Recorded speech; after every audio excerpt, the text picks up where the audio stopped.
Hello, this is Brett Knowles, and I'd like to give you a quick overview of how you convert the corporate objectives that you set last week into your team objectives and key result areas.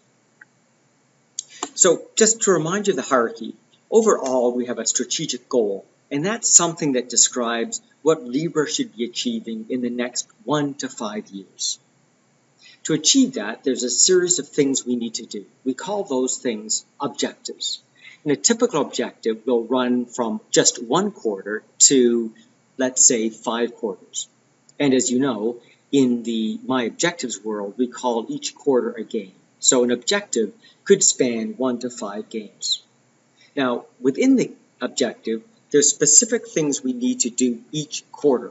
So we can then take that objective and describe it in terms of what we're going to do this quarter, and many times the objective remains the same, but the key result describes what's going to come out of the process this quarter. And then after this quarter, we'll create the same objective, but a different key result for that following quarter. And again, once we've achieved that quarter, we'll take a look at the progress we've made and then determine the key result for the following quarter, and so on. So in this way, that objective, until it gets completed, has a series of key results. And you can choose to redefine the objective to be specific about next quarter's deliverables or capture that in the key results. Now, we'll go through an example in a minute, but I want to give you some criteria by which you can begin to set your objectives. First, the objective takes that longer-term strategic goal into a series of activities. And we're worried about the activities that we can complete over the next game or quarter. Secondly, they're going to describe the desired completion level as of that game's end. Thirdly, it does not include the target, which is also known as the key result. We'll capture that in a separate field. It should have fewer than 6 words. We're not looking for a long narrative here. It should think of it as like a bullet point in a slide like those you're looking at here. Any additional details about that key objective, you're going to capture in the Notes tab, which I'll show you in the next video. Now, that objective may remain in place for several quarters, but the key result will change each quarter, as I illustrated before. So here's an example. Let's say on your strategy map, you had a strategic goal of innovate our product offering. And within that, we had the specific objective of launching product alpha, whatever that is. Now, that launching product alpha, we're going to chop that objective down to what we're going to do each quarter. So game 1, or quarter 1, the objective might be restated to say, complete product alpha customer research. And the key result, that SMART indicator, is going to be, do we have an approved research findings document? Quarter 2, moving it along, maybe then we're going to develop the alpha prototype. And again, here we might have 3 key results. Do we have the completed specs? Do we have the completed designs? And do we have a completed prototype? Each of those meet the SMART criteria. The next quarter, we're now going to test market product alpha.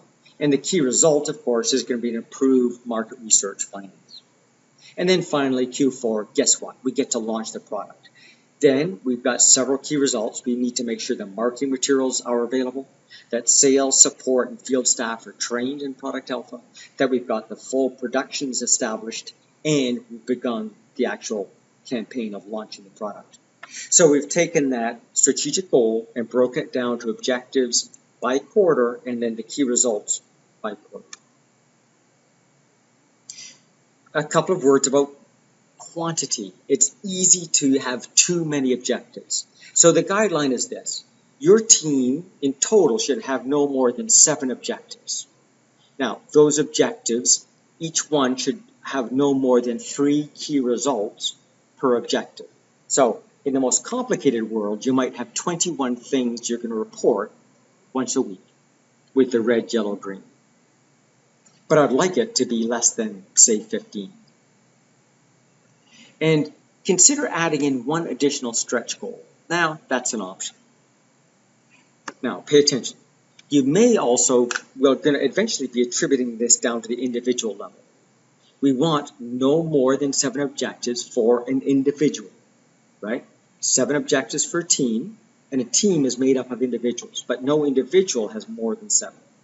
So let's keep the math simple. Let's pretend we have a team with 10 people. If each person had different objectives, that would be 70 different objectives for those individuals. But somehow we have to consolidate those up to 7 objectives for the team.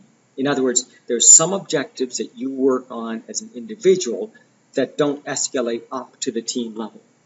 Like there may be some objectives your team works on that don't cascade or escalate up to the corporate level. So there's a culling process. Now again, for you as an individual, you should have no more than 7 objectives that you're working on in this game. And guess what? You should have no more than 3 key results for each of your objectives. And guess what? You might want to add in your own stretch goal. So I've purposely shown you that we kind of duplicate the numbers for an individual up to the team. Now, for most teams, I'm going to have multiple people doing the same jobs. So I might have 3 individuals with the same 7 objectives. That's fine. This is all about keeping it simple. Now, let's talk about 2 other things. Once you've set your objectives for your team, which will be about 7, and maybe those for an individual, which might be another 7 per person, we need to make sure that you come up with key results. What's the key result for this quarter? And they must pass the SMART test. Those indicators must be specific, measurable, and in your case, measured. I already want to make sure you have that data somewhere available to you in your group.